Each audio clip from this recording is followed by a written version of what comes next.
एजेंसियां जांच कर रही हैं उनके खिलाफ। श्री इमरान प्रतापगढ़ी। धन्यवाद सभापति महोदय, आपने मुझे आम बजट पर बोलने का मौका दिया। इमरान प्रतापगढ़ी। धन्यवाद सभापति महोदय। 83 मिनट 71 बार थपथपाई गई मेज, 14,417 शब्दों का बजट भाषण और उस बजट में अपने लिए राहत तलाशती मिडिल क्लास की हैरतजदा आंखें। सभापति महोदय, मेरे हाथों में जो दस्तावेज है दरअसल ये देश के किसानों, गरीबों, मजदूरों की उम्मीदों का स्मारक है। ऐसा लग रहा है जैसे वित्त मंत्री महोदया ने बजट नहीं तैयार किया है बल्कि प्रधानमंत्री जी की मन की बात का संकलन तैयार किया है। टूटा हुआ लश्कर का भरम देख रहे हैं, टूटा हुआ लश्कर का भरम देख रहे हैं और जिल्ले इलाही के करम देख रहे हैं। ताकत का नशा अक्ल पे हावी है तुम्हारी, तुम देख न पाओगे जो हम देख रहे हैं। वित्त मंत्री महोदया ने इस बजट में महंगाई पर सिर्फ 10 शब्द बोला है। जिस देश में टमाटर 100 रुपए किलो बिक रहा हो। सभापति महोदय, मेरा टाइम पॉज करें और बार बार इंटरप्ट करने को या तो मना करें। हाँ बोले, कृपया बोले। सभापति महोदय, वित्त मंत्री महोदया ने इस बजट में महंगाई पर सिर्फ 10 शब्द बोले हैं। जिस देश में टमाटर 100 रुपए किलो बिक रहा हो, उस देश की वित्त मंत्री के पास बजट में महंगाई पर बोलने के लिए सिर्फ 10 शब्द है। डीजल, पेट्रोल, आटा, चावल, दाल, सब्जी की महंगाई का तो कोई जिक्र ही नहीं। सावन चल रहा है तो प्याज और लहसुन का दाम पूछना तो शायद पाप होगा। मैंने तो यह भी सुना है कि वित्त मंत्री जी जो चीज खुद नहीं खाती हैं उसके दाम से उनका कोई लेना देना नहीं होता। लेकिन इस बार बजट पेश करने के लिए पार्लियामेंट आने से पहले वित्त मंत्री जी ने दही और चीनी खाई थी।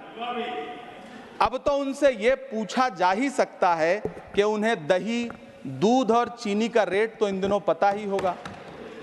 क्या उसे सस्ता करवाएंगी या नहीं सस्ता करवाएंगी?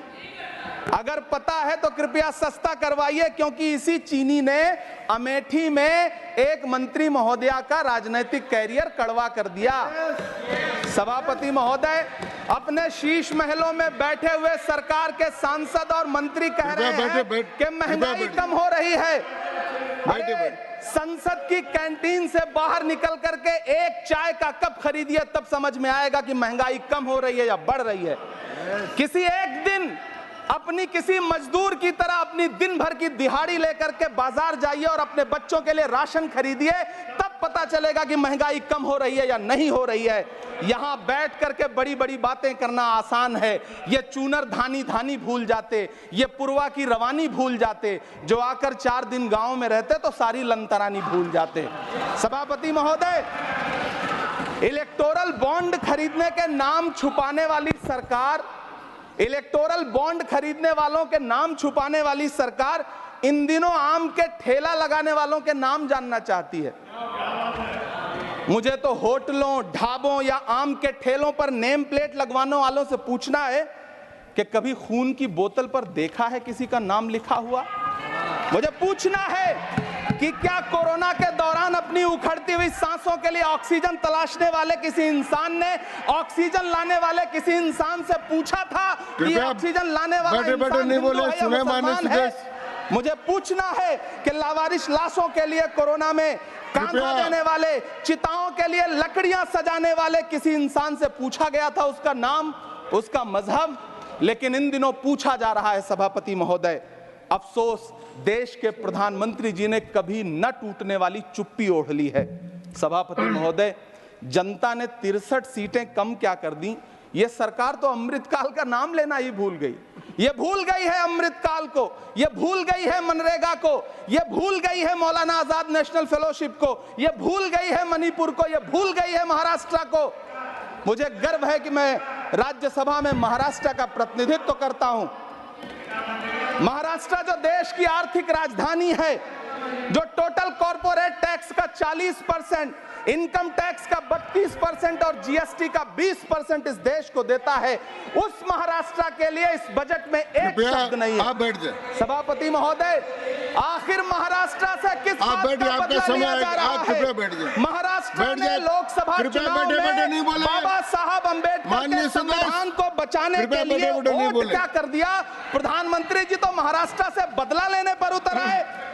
अब तो शायद उन्हें याद भी ना हो यवतमाल का वो दाभड़ी गांव जहां 20 मार्च 2014 को वो किसानों के साथ चाय पर चर्चा करने गए थे और उनकी किस्मत बदलने के सपने दिखाए थे। उसी यवतमाल में पिछले 6 महीने में 132 किसानों ने आत्महत्या की है। सभापति महोदय, महाराष्ट्र में हर महीने 209 किसान आत्महत्या कर रहे हैं। राज्य सरकार द्वारा सौंपा गया आंकड़ा बताता है कि 1 जनवरी से 31 मई के बीच 1046 किसानों ने आत्महत्या की है। लेकिन अफसोस, इस बजट में महाराष्ट्र के किसानों के लिए कुछ भी नहीं है। किसानों से चिढ़ी हुई सरकार ने बजट में किसानों के एमएसपी की लीगल गारंटी नहीं दी। लेकिन याद रखिएगा, जो किसान का नहीं वो हिंदुस्तान का नहीं। सभापति महोदय, मुझे वित्त मंत्री जी से पूछना है कि वो जो कुछ साल पहले 100 स्मार्ट सिटी बनाने का ढोल पीटा गया था, सुना है उस ढोल में पानी भर गया है, इसीलिए आपने उसका नाम बदल करके सिटीज ऑफ ग्रोथ हब्स रख दिया है। अच्छा है, नाम बदलने का खेल खेलते रहिए। आपकी कई सरकारें तो इसी वजह से चल रही हैं। इस सरकार को पढ़े लिखे लोगों से दिक्कत है सभापति महोदय, इसीलिए इस सरकार ने यूजीसी का बजट 66% कम कर दिया है। वाह सरकार। सभापति महोदय, मैं वित्त मंत्री जी के संज्ञान में लाना चाहता हूं कि किशनगंज में एएमयू सेंटर के पास 224 एकड़ जमीन है। यूपीए सरकार ने सोनिया गांधी जी की अगुवाई में 136 करोड़ रुपए एएमयू किशनगंज सेंटर के लिए सेक्शन किए थे। लेकिन आपकी सरकार ने पिछले 10 साल में उस 136 करोड़ में से सिर्फ 10 करोड़ रुपया रिलीज किया है। 1.5 करोड़ की आबादी वाला सीमांचल बेहतर शिक्षा के लिए उस सेंटर की बाट जोह रहा है। मेरा आपसे सवाल है कि इस सेंटर का बाकी पैसा आप कब रिलीज करेंगे? मुझे उम्मीद है वित्त मंत्री महोदया जवाब जरूर देंगी। सीमांचल उसी बिहार में आता है जिसकी बैसाखी के सहारे आपकी सरकार चल रही है। वहां के लोगों को एम्स की जरूरत है। महानंदा और कोसी से होने वाली बाढ़ की तबाही को रोकने के लिए बांध बनाइए, सीमांचल के साथ सौतेला व्यवहार बंद करिए। इकोनॉमिक कॉरिडोर बनाने से किसी राज्य का विकास नहीं होगा। विकास होगा स्वास्थ्य और शिक्षा के बुनियादी मुद्दों के लिए बजट देने पर। सभापति महोदय, एक तरफ तो इस बजट में पीएम आवास योजना के तहत 3 करोड़ अतिरिक्त मकान देने की घोषणा है और दूसरी तरफ लखनऊ के अकबर नगर में 1280 वो मकान हैं जिन्हें रिवर फ्रंट बनाने के नाम पे बुलडोजर से जमींदोज कर दिया गया। सभापति महोदय, लोग चीखते रहे, बच्चे बिलखते रहे, वसुधैव कुटुंबकम का नारा लगाने वाली सरकार इंसानों के घरौंदे उजाड़ कर जश्न मना रही है। सभापति महोदय, मेरा बहुत भावुकता के साथ देश के प्रधानमंत्री से सवाल है कि इन उजड़ते हुए मकानों और बेघर होते हुए घरों को देख करके आपको नींद कैसे आती है? आप सो कैसे पाते हैं? मेरा सवाल है इस देश के प्रधानमंत्री से, या तो लोगों के घरौंदे उजाड़ना बंद करिए या फिर करोड़ों मकान बनाने की झूठी घोषणाएं करना बंद करिए। यह बजट झूठ का पुलिंदा है।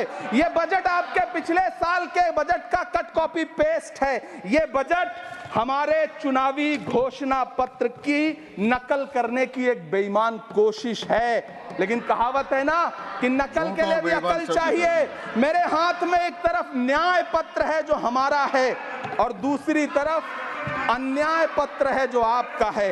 इस सरकार को आलोचना सुनने की आदत नहीं है सभापति महोदय।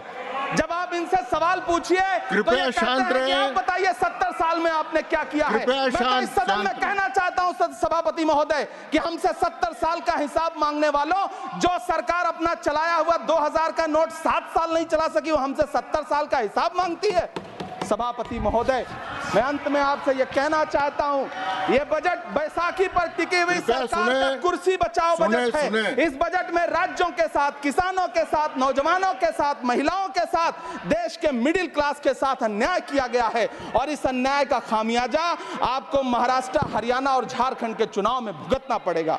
सभापति महोदय, इस सरकार ने नोटबंदी लगाकर देश की आम जनता की पूंजी कृपया छीन ली। बैठे बैठे नहीं बोले, गब्बर सिंह कृपया। टैक्स लगा करके छोटे व्यापारियों के कारोबार छीन लिए, पेपर लीक करवा करके युवाओं की आंखों से नौकरी के सपने छीन लिए, अग्निवीर लाकर देश के जवानों की उम्मीदें छीन ली, बुलडोजर लगाकर लोगों के आशियाने छीन लिए, महंगाई लाकर देश की जनता की थाली से निवाले छीन लिए और नारा लगाया कि हम तो सेवक हैं, 18-18 घंटे काम करते हैं। इन्हीं लोगों के लिए किसी ने शेर कहा है कि जो सच और झूठ में दूरी है वो दूरी समझते हैं, सियासी हाकिमों की हम भी मजबूरी समझते हैं, वो अपना हक समझते हैं निवाला छीन लेने को, डकैती को बहुत से लोग मजदूरी समझते हैं। हमें पता है कि कैसी मजदूरी की जा रही है। सभापति महोदय, मैं यहाँ खड़ा होकर के अंत में आपसे कहना चाहता हूँ कि इस बजट में तमाम राज्यों के साथ अन्याय किया गया है, इस बजट में युवाओं के साथ अन्याय किया गया है, महिलाओं के साथ अन्याय किया गया है और खास तौर से महाराष्ट्र के लिए कुछ नहीं रखा गया है। महाराष्ट्र बाढ़ से जूझ रहा है, पानी बरसने से वहां 1500 से ज्यादा लोग मारे गए हैं। उस शहर को, उस राज्य को 4000 करोड़ के पैकेज की जरूरत है ताकि जो फसलें बर्बाद हुई हैं लोगों को राहत दी जा सकी। लेकिन अफसोस इस बजट में महाराष्ट्र के लिए ऐसा कुछ भी नहीं है। मैं आखिर में यह कहना चाहता हूं कि पिछले 7 दिन से इस बजट का बड़ा ढिंढोरा पीटा जा रहा है, इसे महान बताया जा रहा है, लेकिन कौन महान बता रहा है? सत्ता पक्ष के लोग, उन्हें तो बताना ही है। क्योंकि मैं अवध क्षेत्र से आता हूं, प्रतापगढ़ से, नीरज भाई भी अवध और पूर्वांचल से आते हैं। वहां एक कहावत है कि बिटिया की तारीफ किसने की? बिटिया की महतारी ने, यानी कि बेटी की प्रशंसा किसने की? मां ने। तो इस बजट की तारीफ सत्ता पक्ष करे तो करेगा ही, लेकिन विपक्ष के एक भी सांसद से आप पूछिए कि क्या उसके राज्य को कुछ मिला है, तो वो ये कहेगा कि नहीं, कुछ भी नहीं मिला है। बहुत बहुत धन्यवाद सभापति महोदय, मुझे आम बजट पर अपनी राय रखने के लिए। धन्यवाद।